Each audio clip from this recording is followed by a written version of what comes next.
क़िससुल अंबिया हज़रत इदरीस अलैहिस्सलाम। मोहतरम नाज़रीन, गुज़िश्ता क़िस्त में हमने हज़रत इदरीस अलैहिस्सलाम के हालात व वाक़यात से मुताल्लिक़ कई ऐसी बातें आपके गोशगुजार की जिनसे हमारे अक्सर नाज़रीन आगाह नहीं हैं। ये हालात हमने कुतुब तवारीख़ में बयान करदा अहवाल, उनके आसार और कदीम हवालों के साथ बयान किए थे। आज की ज़ेर नज़र वीडियो में हम इदरीस अलैहिस्सलाम से वाबस्ता दीगर हालात, उस ज़माने की तारीख़ व तहक़ीक़ और इल्हामी कुतुब के दस्तयाब औराक़ से पेश कर रहे हैं। दोस्तों, तलहा फिल्म्स में आप सबको खुशामदीद। आप देख रहे हैं तलहा फिल्म्स के सिलसिला क़िससुल अंबिया की ये 16वीं किस्त। जो काम दुनिया में किसी ने सबसे पहले शुरू किए वो उसकी अव्वलियात कहलाते हैं। हज़रत इदरीस अलैहिस्सलाम की अव्वलियात में से कुछ का जिक्र हमने गुज़िश्ता किस्त में किया था, जिससे जाहिर होता है कि अल्लाह ताला ने अपने इस प्यारे नबी को किस कदर तख्लीकी यानी क्रिएटिव ज़हन और इख्तराई सलाहियतों से मालामाल किया था। इदरीस अलैहिस्सलाम सही मानों में ज़माने के बुलंद मर्तबत इस्लाहकार थे। ये मर्तबा व मकाम अल्लाह ताला ने उन्हें बतौर ख़ास अता किया और नबूवत के मनसब जलीला पर सरफराज किया था। उन्होंने इंसानियत को कामरानियों के रास्ते पर आगे बढ़ाने के लिए बहुत सी नई राहें मुतय्यन की, नए उलूम के कई सरचश्मों को जारी किया, माशरत को तरक्की दी और इंसानों को रहन सहन के आदाब सिखाए। इस एतबार से उनका दौर पहले के अदवार के मुकाबले में जिद्दत का हामिल करार दिया जा सकता है। ये हजरत आदम अलैहिस्सलाम के बाद नए इंसानी के दूसरे नबी हैं जिनका जिक्र खैर अल्लाह ताला ने अपनी आखिरी किताब कुरान करीम में फरमाया। यही नहीं, अल्लाह तबारक व ताला ने उनकी इस कदर नाजबरदारी फरमाई कि उनके मंशा और अपनी मशीयत के मुताबिक जिंदा और सलामत ऊपर आसमान पर उठा लिया और उसी मकाम बुलंद पर ठहरने की उनकी मुराद पूरी की। नाज़रीन, हजरत इदरीस अलैहिस्सलाम की जिंदगी में दो चीजें बहुत नुमायां हैं, एक वाज़ो तबलीग और दूसरी आले काबिल के साथ जिहाद। चूंकि उन्हें वाज़ो तबलीग में मलिका हासिल था, चुनाचे उनकी पहली कोशिश यही रही कि वाज़ो नसीहत से आले काबिल राह रास्त पर आ जाएं और दुनिया बुराइयों से पाक होकर एक अल्लाह की इबादत करने लगे। लेकिन शैतान ने उन लोगों को पूरी तरह अपनी गिरफ्त में ले लिया था। जब आप अलैहिस्सलाम उनसे अल्लाह की वहदानियत की बात करते, एक अल्लाह की इबादत की नसीहत करते, बुराइयों को छोड़ने की तलकीन करते, तो ये बातें उन लोगों को बड़ी नागवार गुजरती और आग बगूला होकर उन्हें अजियतें देते, तमस्खुर उड़ाते, पत्थर मारते। दरअसल एक तवील अरसे तक शैतान के ज़ेरे असर रहकर ये लोग शिर्क व कुफ्र और बुराइयों की दलदल में धंस चुके थे। दुनिया वाज़ेह तौर पर दो ग्रोहों में तकसीम हो चुकी थी, एक शैतान के पैरोकार और दूसरे अल्लाह रब्बुल इज्जत के मानने वाले। हजरत इदरीस अलैहिस्सलाम इस सूरत हाल पर बड़े दिल गिरफ्ता और परेशान रहा करते थे। आप अलैहिस्सलाम ने लाख कोशिश की कि किसी तरह तबलीग के जरिए इन लोगों को राह रास्त पर लाया जा सके, लेकिन जब कोई सूरत नजर न आई तो उन्होंने अल्लाह और उसके पैगंबर पर ईमान रखने वाले नौजवानों की एक जमात के साथ आले काबिल के साथ जिहाद किया, जिस पे अल्लाह ताला ने उन्हें कामयाबी अता फरमाई और बहुत से लोग दीन हक की जानिब रागिब हो गए। आप हजरत आदम अलैहिस्सलाम के 500 साल बाद इस दुनिया में तशरीफ लाए थे। आपसे पहले हजरत शीस अलैहिस्सलाम नबूवत के मनसब पर सरफराज थे। नबूवत मिलने से पहले आप शीस अलैहिस्सलाम के दीन को मानते थे। आपके दौर में इंसान जहालत और बेअदबी में इतने गिर गए थे कि अल्लाह को छोड़कर आग की इबादत करने लगे थे। आपने दुनिया में आकर लोगों को हिदायत का रास्ता दिखाया और अदब व इल्म भी सिखाया। बाबल से हिजरत के बाद आप मिस्र पहुंचे। उस दौर में मिस्र एक खूबसूरत जगह थी।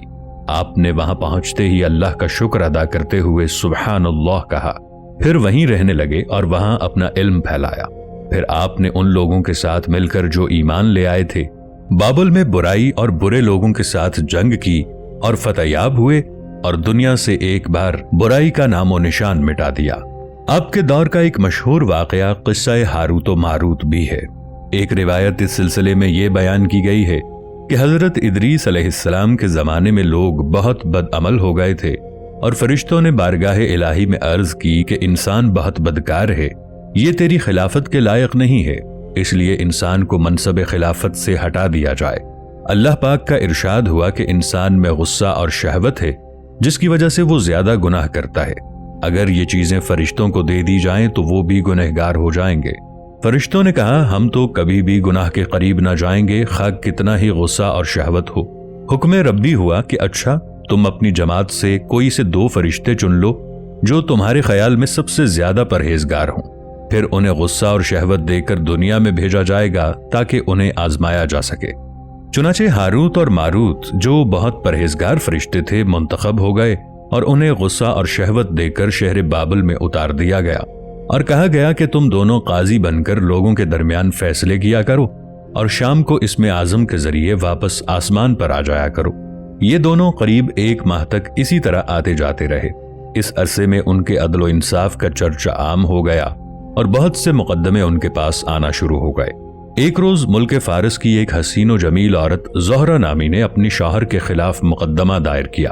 یہ دونوں اسے دیکھتے ہی اس پر عاشق ہو گئے اور اس کے ساتھ بدعملی کی خواہش کی۔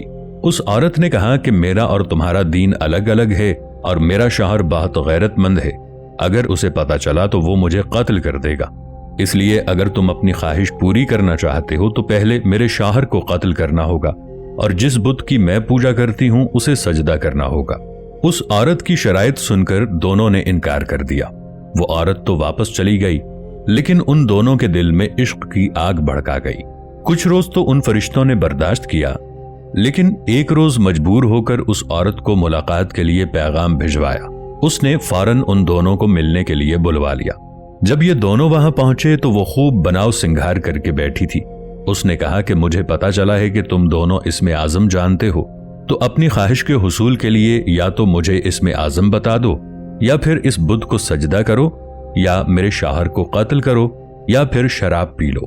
دونوں فرشتوں نے سوچا کہ اسم اعظم تو اسرار الہی ہے، اسے فاش نہیں کیا جا سکتا، اسی طرح بت کو سجدہ کرنا یا کسی کو قتل کرنا بھی گناہ کبیرہ ہے، اس لیے چلو شراب لاؤ، ہم شراب پی لیتے ہیں۔ جب وہ دونوں شراب پی کر مست ہو گئے تو اس عورت نے ان دونوں سے بت کو سجدہ بھی کروایا، اپنے شوہر کو قتل بھی کروا لیا اور اسم اعظم معلوم کر کے صورتحال بدل کر آسمان پر جا پہنچی اور حق تعالیٰ نے اس کی روح کو زہرہ ستارے سے متصل کر دیا۔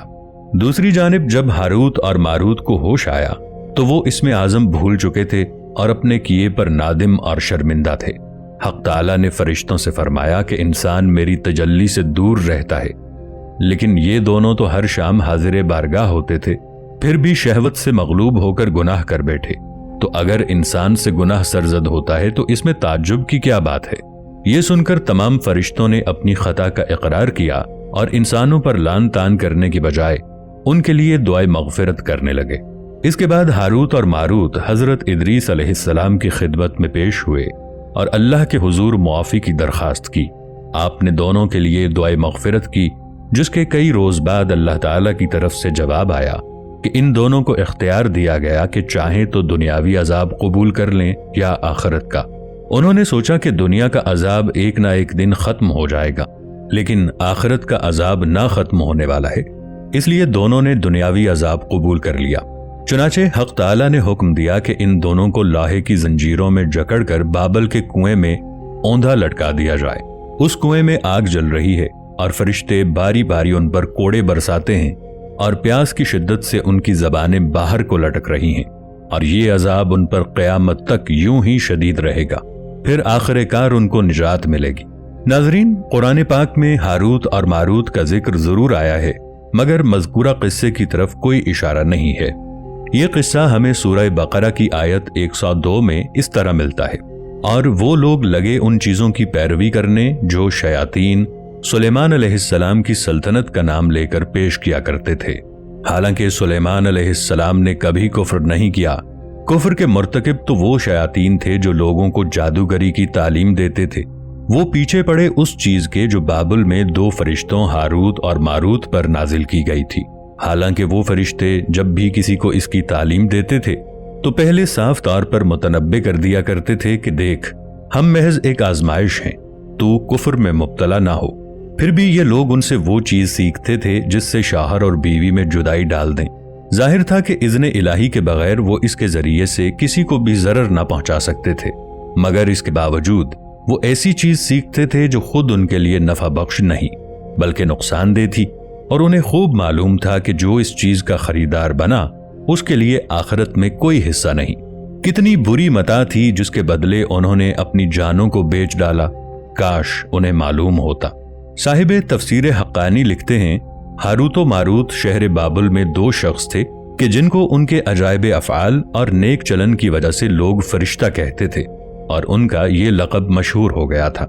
ये 2 शख्स इस फन से वाकिफ थे मगर इसको बुरा समझते थे, यहाँ तक कि जो शख्स उनके पास सीखने आता उससे ये कह देते कि भाई, खुदा ने ये इल्म हमको तुम्हारी आजमाइश के लिए दिया है, इसको ना सीखो वरना ईमान जाता रहेगा।